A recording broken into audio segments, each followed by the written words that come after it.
कुल्लू की पार्वती घाटी में सड़क और मूलभूत सुविधाओं को लेकर लोगों का गुस्सा अब खुलकर सामने आने लगा है।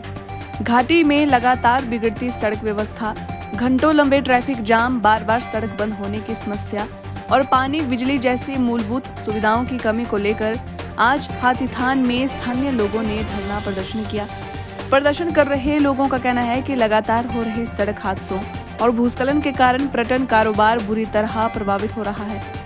लोगों को डर है कि कहीं इस बार भी पिछले साल जैसी स्थिति ना बन जाए, जब सड़कें बंद रहने के कारण किसानों की फसलें और बागवानों के फल खराब हो गए थे। स्थानीय लोगों ने बताया कि सड़कें बार बार बंद होने से पर्यटकों की आवाजाही प्रभावित हो रही है, जिसका सीधा असर होटल कारोबार, टैक्सी ऑपरेटर, दुकानदारों और बागवानों पर पड़ रहा है। धरना प्रदर्शन के दौरान जिला परिषद, बीडीसी और पंचायत चुनाव लड़ने वाले संभावित उम्मीदवारों से भी सवाल पूछे गए कि क्या वे जनता के इस संघर्ष में साथ खड़े होंगे।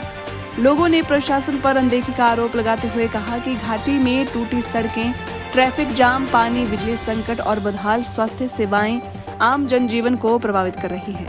प्रदर्शनकारियों ने साफ कहा कि यह आंदोलन केवल सड़क की लड़ाई नहीं, बल्कि पार्वती घाटी के भविष्य, पर्यटन, बागवानी और लोगों की रोजी रोटी को बचाने की लड़ाई है। आज हमारा जो भी इस प्रोटेस्ट करने का कारण है वो हमारी घाटी की जो मूलभूत सुविधाएं हैं, सड़क, बिजली, पानी, कानून व्यवस्था, स्वास्थ्य व्यवस्था, आज ये होशियों पे हैं। हमारी घाटी की सड़क जो है वो इतनी दयनीय स्थिति में है कि कम से कम नदी की साइड और पहाड़ की साइड मिला के कम से कम 100 पॉइंट ऐसे हैं जो कभी भी बंद होने की कगार पे हैं।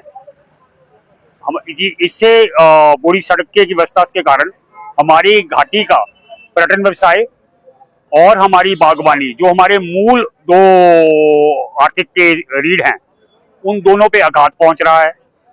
पिछले 3 सालों से लगातार साल दर साल हमारे घाटी का जो पर्यटन व्यवसाय है वो धीरे धीरे डाउन होता जा रहा है। पिछले साल अपनी स्वास्थ्य सेवाओं के लिए दूर दराज कुल्लू या मंडी जाना पड़ता है और बहुत सारी हमारे कीमती जानें इसी व्यवस्था के चलते हमने खोई हैं। हमारे घाटी में आए दिन सड़क दुर्घटनाएं होती हैं। हमारे घाटी के कानून व्यवस्था अपर्याप्त संख्या में मणिकर्ण पुलिस स्टेशन और डोंखरा पुलिस चौकी में अपर्याप्त संख्या में पुलिसकर्मी के होने के कारण और उनको कोई भी गाड़ी की सुविधाएं हमारी सरकार की ओर से नहीं दी गई है, इन सब चीजों के कारण हमारी घाटी की कानून व्यवस्था चरमरा गई है और ट्रैफिक व्यवस्था चरमरा गई है। आज एक नया विषय हमारे सामने पेश हुआ है। जब हम यहाँ पहुंचे हैं, अभी हमें पता लगा है कि सरकार ने साडा बैरियर के ऊपर बिना नोटिफिकेशन के सिर्फ कुल्लू की और लाहौल स्पीति की गाड़ियों को छोड़ के हिमाचल की बाकी गाड़ियों से, बाकी जिले की गाड़ियों से भी साडा के पैसे की वसूली करना शुरू कर दी है। क्या ये सरकार हमारे पर्यटन व्यवसाय को खत्म करके ही मानेगी?